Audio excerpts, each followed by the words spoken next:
Have you ever prayed so hard that your knees hurt? Have you ever whispered a prayer in the dark and heard nothing back? Not a sign, not a feeling, not even a little hint that someone was listening. That silence, that empty, painful silence, is one of the hardest things a person can go through. But today I want to tell you about a woman who lived inside that silence for 3 full years.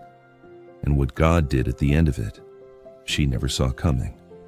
Once upon a time, there lived a woman named Grace. She lived in a small town, nothing fancy. A simple house, a small garden out front, and a life she had built with her own 2 hands alongside her husband, Daniel. Grace was the kind of woman who remembered everyone's birthday, who brought soup when a neighbor was sick, who laughed a little too loud at dinner and meant every word of every prayer she ever prayed. She wasn't perfect, but she loved God with everything she had. And then, one rainy Thursday night, everything fell apart. Daniel was driving home from work when a truck ran a red light and hit him on the driver's side. He survived, but only just. The doctors told Grace that Daniel might never walk again. The recovery would take years. The bills were already starting to pile up before she even had time to cry. She lost her job trying to care for him at home. Their savings ran dry within months. And one evening, Grace sat on the kitchen floor, back against the cabinet, knees pulled to her chest, and she just stared at the wall. She didn't even know how to start praying that night. So she just said, "Lord, it's me. I don't know what to say, but I'm here." And that became her prayer for the next 3 years. Not some big, beautiful, perfectly worded prayer. Just, "Lord, it's me. I'm still here." Some nights she cried through the whole thing. Some nights she fell asleep on her knees before she could even finish. Some nights she sat in total silence and just waited for something to shift, something to move, some small sign that heaven was paying attention. Nothing came. Her sister told her, "Grace, praying isn't going to pay these bills." A friend from church quietly stopped calling.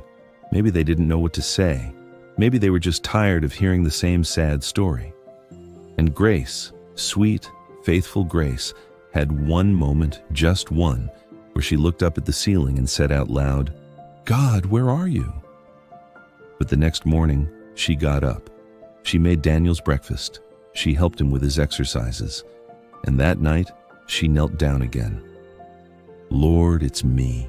I'm still here." 3 years of that. 3 years of showing up when nothing was showing up for her. Then, one Tuesday morning, there was a knock at the door. Grace wasn't expecting anyone.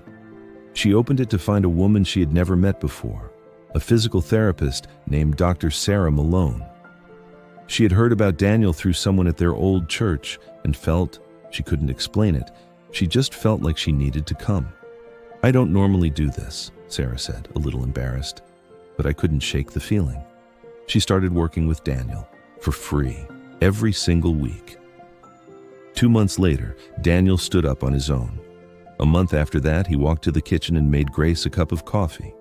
When Grace saw him standing there, cup in hand, tears on his face, smiling like the man she married, she sat down on the floor right there and sobbed, not from sadness, from something she hadn't felt in 3 years, relief, pure, overwhelming relief. "You were never silent," she whispered. "I just couldn't hear you yet." But here's the thing about God. When He moves, He doesn't stop at one miracle. Through Dr. Sarah, Grace connected with a small faith-based organization that helped women in crisis rebuild their lives. They helped Grace start her own in-home care business, something she had tucked away as a quiet dream years ago and completely forgotten about. Within 8 months, she wasn't just paying off debt, she was hiring other women who had been right where she was, sitting on kitchen floors, praying into silence, wondering if anyone was listening. Grace's darkest chapter became the very thing that lit up other people's lives. So what did Grace's story teach us? It taught us that silence from God is not the same as absence from God. Grace prayed for 3 years and heard nothing. But God was moving the whole time, placing the right people, preparing the right moment, building something so much bigger than she could have asked for on her own. It taught us that faithfulness in the dark is the most powerful kind of faith there is. Anyone can trust God when things are going well. But to keep showing up, tired, confused, uncertain, and still say, "Lord, I'm here," that is the kind of faith that moves mountains. And it taught us that your pain has a purpose you haven't discovered yet. The very thing that was breaking Grace was also shaping her into someone who could help others who were broken. So if you are in that silence right now, if you have been praying and waiting and trusting and it feels like nothing is happening, please don't stop. Your prayers are not disappearing into the air. They are landing somewhere. They are building something. And the moment they've been building toward, it's coming. Just like it came for Grace. If this story stayed with you today, share it with someone who needs it.